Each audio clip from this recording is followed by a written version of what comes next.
Look at that face.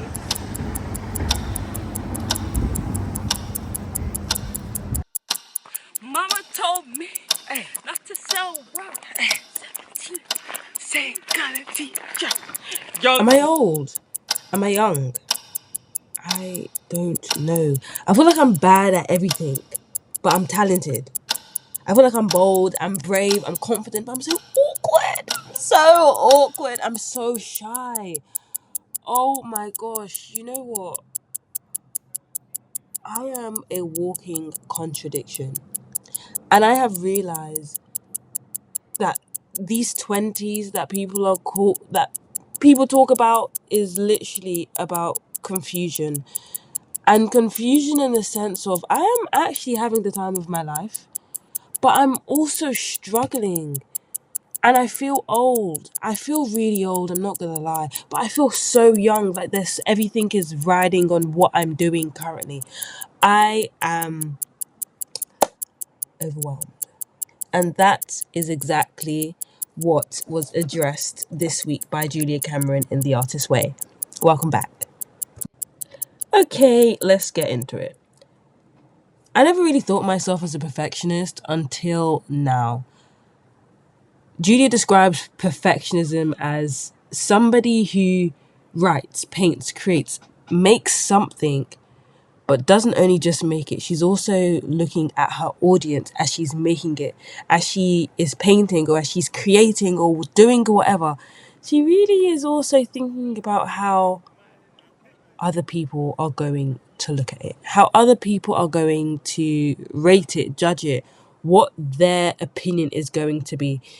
And that's me. I do that. Hi. I've been lucky enough to witness what it's like not to do that when I watched this play, Miss Myrtle's Garden. To authentically live in the moment, that takes practice. Was inspiring. Also, side note, hold on. Let's talk about my artist date. Or things that I've been doing in general. So my artist date this week was me making meat pie.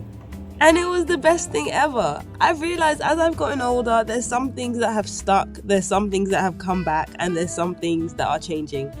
And I had this random urge to just make meat pie. And I did it, and it was yummy.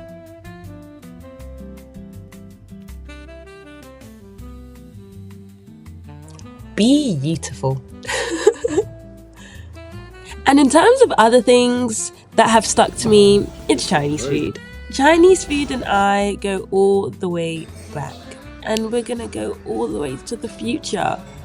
Oh, I love her. Thrifting. This is something that I used to hate. Because really it's going to the market and buying clothes for a cheaper price. Now I love it.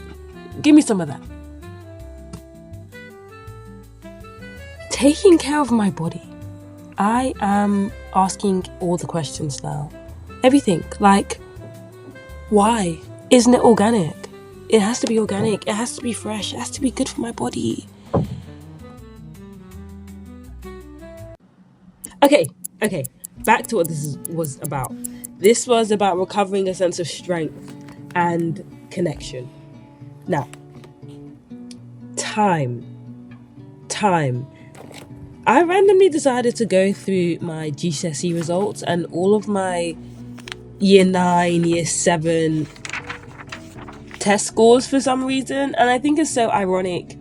But the aim of week 8 was to tackle a creative block, which is time, and explore the ways in which I have used my perception of time to prelude taking creative risks. And I do that. I keep on saying I do that, but I feel like this book is just a big fat realization. And how to stop doing that. How to stop allowing time to block me from doing something. And reaching my late 20s, I be doing that a lot. Looking back at, woulda, coulda, shoulda. But what about now? And I need to remember that. But that was my major lesson this week. But now to ramble about something completely different, because this is my channel and I'm gonna do that. I've been having so many different thoughts about what the hell I'm doing. And I think I'm just starting to appreciate the fact that I do not know. I have no clue. I know that I have such big capacity to change my mind, but one thing that I really need to work on, and one thing that I'm striving to be, is a really hard worker. And I know some people might think, oh no, Simi, you do work hard. I don't work hard enough. And I think that's something that a hard worker would say. But I know myself. I know that I can do so much more. So whatever I'm doing, whichever way time changes me, I want to cultivate a habit of excellence and sticking to something. But that's where the difficulty lies. Sometimes, guys, I kind of get confused about what I'm doing. Yes, I'm talking about acting. I'm talking about acting. I'm talking about... Sometimes I think, do I want this bad enough? I don't actually know. I want it though. But do I want this bad enough? I think I just want so many different things to add to my life. And I love being a creative. But yeah, that's all I got to say. This had long, 6 minutes? Yeah, I think that's enough. Thank you guys for watching this video, if you've watched up to this point. If you struggle or are completely confused about your life as much as me, please give me a shout, give me a call, give me a ring, leave a comment. But I do enjoy doing this, as I've said several times, and I'm going to continue. It's been a second, so... But yeah. Anyways. Bye!